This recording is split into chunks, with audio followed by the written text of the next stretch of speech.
नमस्कार दोस्तों, आप सबका हमारे यूट्यूब चैनल पर हार्दिक स्वागत है। चैनल पर नए हैं, सब्सक्राइब कीजिए चैनल को, जुड़े हमारे साथ में। देखिए, मैं हँस इसलिए रहा हूँ, कल रात में मैंने धमाकेदार न्यूज़ क्या दे दी, बहुत लोगों का पल्स गिर गया था। भाई देखिए, घबराया मत किया करें, केवल थंबनेल देख करके तो बिल्कुल ना घबराएं, क्योंकि आप न्यूज़ के बीच में जब आप जाएंगे तो आपको यथार्थ सच्चाई बताई जाएगी। हमारा चैनल किसी प्रकार से आपको गुमराह करने का काम नहीं करता है, ठीक है। और मैं ये चीज़ स्पष्ट कर देना चाहता हूँ, जो सही न्यूज़ होती है वही न्यूज़ आप तक पहुँचाने का काम करता है। परीक्षा टलने टलने टलने में न जाने कितने वीडियोस देख चुका कई चैनलों के। मुझे लगा कि इस पे वीडियो बनाना चाहिए, मैंने थंबनेल लगा दिया और आप लोगों ने उसको रुचिपूर्वक देखा। अगर मैं सिर्फ ये कहता कि परीक्षा टलने की अफवाह है तो आप क्या देखते? मैं यही कहना चाहूँगा कि देखिए, मेरा भी उद्देश्य होता है आपका ध्यान आकर्षित करना। थंबनेल कहीं न कहीं उस और बड़ा योगदान देते हैं, तो ध्यान आकर्षित करने के लिए, है ना? तो दोस्तों, मैं ये ज़रूर कहना चाहूँगा कि देखिए, पेपर की तैयारी सरकार ने पूरी तरीके से कर ली है, तो पेपर टलने के कोई आसार नहीं है। अगर फिर भी इस तरीके की ज्ञान बाँटने वाले लोग ज्ञान बाँट रहे हैं, मैं यही कहूँगा कि ऐसे लोगों से सावधान रहें। पेपर कहीं नहीं टल रहा है। वो ये है कि यूपी बोर्ड में बड़े-बड़े टॉपर्स निकल कर के आते हैं, लेकिन बाद में वही टॉपर्स गायब हो जाते हैं। हाई स्कूल में जो टॉप करता है, इंटर में नहीं दिखता, इंटर में जो टॉप करता है, कभी कॉम्पिटिशन में सफल होते हुए नहीं दिखता कि टॉपर्स ने टॉप किया, है ना? आईएएस, पीसीएस सब बनते हैं, तो भी उन्हें कभी नहीं रहता कि यूपी बोर्ड में टॉप किया है। तो देखिए, सबसे बड़ी चीज़ ये कि मैं यही मैं बोलना चाहूँगा कि बहुत से ऐसे लोगों को मैंने देखा है, इतना ज़बरदस्त नकल करा देते हैं अपने, है ना, विद्यालयों में, कि वहाँ के बच्चे प्रथम स्थान, द्वितीय स्थान, तृतीय स्थान पा जाते हैं और उनको नॉलेज कुछ भी नहीं रहता। जो योग्य अभ्यर्थी हैं वो, है ना, 90, 91, 92 पर लटक जाते हैं और जो अयोग्य हैं वो सफल हो जाते हैं। मेरा किसी पे व्यक्तिगत टिप्पणी नहीं है, मैं सीधे तौर पे ये कहना चाहता हूँ कि जो योग्य अभ्यर्थी है उसको न्याय नहीं मिल पाता और नकल करने वाले लोग निश्चित रूप से सफलता अर्जित करते हैं।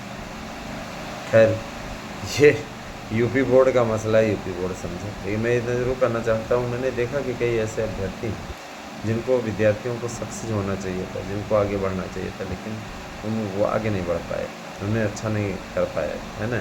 मेरे ही विद्यालय के कई ऐसे विद्यार्थी जिनको जाना चाहिए था आगे, है ना? लेकिन नहीं जा पाए, 92 तक जा कर के अटक गए, है ना? उनको आगे बढ़ना चाहिए था, उनको आना चाहिए था, वो उस लायक थे, लेकिन उन्हें रास्ता नहीं मिल पाया, है ना? कहीं न कहीं हमारी मूल्यांकन प्रणाली भी इसके लिए ज़िम्मेदार है। मूल्यांकन प्रणाली कहीं न कहीं पक्षपातपूर्ण भी हो गई है ना? जल्दी-जल्दी कॉपी जाँचने के चक्कर में, मनमाना तरीके से पैसा बनाने के चक्कर में कुछ लोग इस प्रकार का कार्य करते हैं, ये भी अपने आप में हद कर देने वाली स्थिति है। मैं ये बताना चाहूँगा कि टीजीटी, पीजीटी, प्रवक्ता और एलटी, इन सभी भर्तियों के लिए इस समय कार्यवाही चल रही है और इन सब का कैलेंडर बन रहा है और इस कैलेंडर को जारी किया जाना है। 20 मई से आपके एलटी के आवेदन स्टार्ट हो जाएँगे। मैं ये चीज़ बार-बार कहता रहा हूँ और देखिए, इसलिए भी आप लोगों तक ये सूचना पहुँचाना मेरा कर्तव्य है कि कोई आप फर्जीवाड़ा या फर्जी न्यूज़ के शिकार ना हों, इसलिए आप तक सही सूचना पहुँचाना मेरा कर्तव्य है। विज्ञापनों को निकालने के लिए पूरी तरीके से तैयारी हो चुकी है और इस तैयारियों पर कोई पलीता नहीं लगाने पाएगा, इस चीज़ के लिए आप निश्चिंत रहें, है ना? आने वाला समय आप लोगों का है दोस्तों, और आप लोगों का ही रहेगा, याद रखिएगा। जो भी लोग तरह-तरह की बातें कर रहे हैं, यकीन मानिए उन्हें इसका खामियाजा भुगतना पड़ेगा, है ना? दोस्तों, मैं एक चीज़ देखना चाहता हूँ कि बहुत से ऐसे जो भाई हैं, है ना, शिक्षक भर्ती की तैयारी कर रहे हैं, सक्सेस होना चाहते हैं और हाथों-हाथ इस समय चैनल के द्वारा उपलब्ध कराए जा रहे नोट्स को खरीद रहे हैं। मैं उनका आभार व्यक्त करना चाहूँगा। विश्वास के साथ आप ले रहे हैं, मैं आपसे वादा करता हूँ कि आपकी सफलता सुनिश्चित हो जाएगी, है ना? ऐसा नहीं कि सिर्फ़ हम ये अनुमानित या सिर्फ़ अपना नोट्स बेचने के लिए इस प्रकार का कार्य कर रहे हैं। मेरा उद्देश्य इससे पैसे अर्जित करना नहीं है, मेरा उद्देश्य इससे आप लोगों को सफलता दिलाना है। गारंटी कार्ड के साथ आपको ये नोट्स मिल रहा है, एलटी का ले लीजिए, टीजीटी का ले लीजिए। इसमें विभिन्न प्रतियोगी परीक्षाओं के भी नोट्स सब तैयार हो चुके हैं। निश्चित रूप से ये आपके लिए बहुत उत्तम है। आप इसको ज़रूर परचेज़ करें और पढ़ें, सफलता की गारंटी है। दोस्तों, मैं बताना चाहूँगा कि इस समय योग्यता को लेकर के मचमच मची हुई है। योग्यता को लेकर के लोग कह रहे हैं कि एक रूपता नहीं योग्यता की। तो अब ये बताइए कि सरकारी और अर्ध सरकारी ये जो दोनों के बीच में तालमेल है, गड़बड़ हुआ है। तो ये बताइए कि कैसे मतलब इनके बीच में जब तालमेल ही नहीं है तो किस एंगल से इनमें आप एकता की बात करते हो? एकता तो सवाल ही नहीं उठता यार, है ना? अगर आप एकता की बात फिर भी करते हो तो मैं इस पर ज़्यादा बोलूँगा ही नहीं, स्वतः आप समझ लीजिए इस बात को, है ना? बाकी अब भाई देखिए, आगे आने वाले समय में आप सबका अच्छा हो इसी कोशिश में हम भी लगे हुए हैं। दोस्तों मैं बताना चाहूँगा कि जो ये प्राइमरी की भर्ती है, इस भर्ती के लिए भी कवायद चल रही है। बिना बीएड वालों को सम्मिलित किए इसमें भर्ती निकालने की तैयारी है। 97,000 पद हैं प्राइमरी में, और समायोजन का ये जो काला सच दिखाया जा रहा है, कहा जा रहा है समायोजन हो जाएगा। मैंने आपको पहले बताया कि प्राइमरी में किसी भी कीमत पे जैसे बीएड शामिल नहीं हो रहा है, उसी प्रकार से ये भी अच्छी तरीके से याद रख लीजिए निश्चित रूप से, है ना? जैसे बीएड वालों को एक भर्ती के लिए छूट दिलाने की पूरी कोशिश है, और लेकिन उसके बाद में परमानेंट बीएड नहीं शामिल हो गए, ये भी एकदम अच्छी तरीके से जान लीजिए, है ना? परमानेंट वाला काम खत्म है। कारण है कि सुप्रीम कोर्ट ने ऐसी टिप्पणी कर दी ना, बना बनाया काम। हमें आश्चर्य लगता है कि सरकार के कानूनों को बदलने में सुप्रीम कोर्ट को बड़ा आनंद आता है। सुप्रीम कोर्ट को ये सारी चीज़ें भी आज देखिए, अब जैसे हलफनामा कल की तारीख में दे दिया उन्होंने, और ये कहा कि ऐसी बात है, सरकार के बनाए गए कानूनों पर किसी प्रकार सर्वोच्च न्यायालय रोक नहीं लगा सकती। सर्वोच्च संसद चाहे तो जज को भी, सुप्रीम सुप्रीम कोर्ट के जज को भी कोर्ट में खींच सकती है, वहाँ खींच सकती है, संसदीय कार्य समिति के सामने बुलवा सकती है। ये अधिकार होता है इसका। तो उलझने की कोई बात ही नहीं होनी चाहिए। कुछ लोग ऐसे होते हैं जो कि बेवजह का विवाद पैदा करते हैं, ये यूँ कह लीजिए कि सुर्खियों में बने रहना चाहते हैं ना। ये सारी चीज़ें चल रही हैं, और बाकी ये अच्छे तरीके से जान लीजिए कि वैकेंसी सब आ रही हैं, सभी वैकेंसी निकलनी शुरू होंगी। अभी चूँकि परीक्षाएँ हैं तो पुरानी परीक्षाओं को सही ढंग से कराने के लिए शासन स्तर पर बड़े पैमाने पर प्रयास जारी है। और ये भी अच्छे तरीके से जान लीजिए कि सर्वोत्तम करने के लिए शासन प्रतिबद्ध है।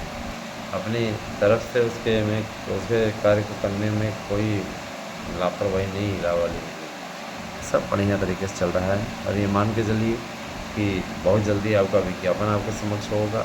एलिजिबिलिटी स्पष्ट है। एलिजिबिलिटी हिंदी विषय है तो इसमें अभी इंटर में भी संस्कृत होना चाहिए। अगर आप संस्कृत के साथ में इंटर नहीं किए हुए हैं तो आप हिंदी विषय से आवेदन नहीं कर पाएंगे, ये होना ही चाहिए। और मेरा ये भी मानना है कि ठीक है, याद रखिएगा, हिंदी का टीचर बनने के लिए संस्कृत पढ़ना ज़रूरी है, संस्कृत के टीचर पढ़ने के लिए हिंदी पढ़ना आवश्यक नहीं है। माने हिंदी कंपलसरी है ना? तो आप निश्चित रूप से संस्कृत के टीचर बन रहे हैं तो हिंदी के टीचर बन रहे हैं तो उसमें संस्कृत आपको पढ़ाना पड़ता है, लेकिन संस्कृत में हिंदी नहीं पढ़ाना पड़ता। इसीलिए हिंदी में संस्कृत अनिवार्य है, इंटरमीडिएट में आपका होना ही चाहिए। लेकिन कुछ लोग बायोलॉजी को लेकर के बड़ी नौटंकी करते हैं। कुछ लोग कह रहे हैं ना कि बायोलॉजी नहीं कंपलसरी है, हमने मंत्री से मुलाकात की, हमने प्रधानमंत्री से मुलाकात की, किसी से कर लो यार। हाई स्कूल में समाप्त है तो कक्षा 9 और 10 में किसी प्रकार से बायोलॉजी नहीं रहेगा। बायोलॉजी विषय का अस्तित्व समाप्त कर दिया गया, माना कि इससे बहुत से अभ्यर्थी जुड़े हुए हैं। लेकिन मैं दोस्त मैं क्या करूँ, जो अब आप स्वतः सोचिए, एक ज़रा सा विचार कीजिएगा कि क्या बायोलॉजी अलग से कोई सब्जेक्ट है हाई स्कूल में? नहीं ना। तो उसका शिक्षक सरकार क्यों रखे? क्यों दे 80-81 हज़ार रुपये महीना? क्या सरकार को पैसा उड़ाने का शौक़ है ना? जाहिर सी बात है, जिन विषयों को समाप्त कर दिया गया है उन विषयों को लेकर के शासन कैसे फैसला इस पर ले ले?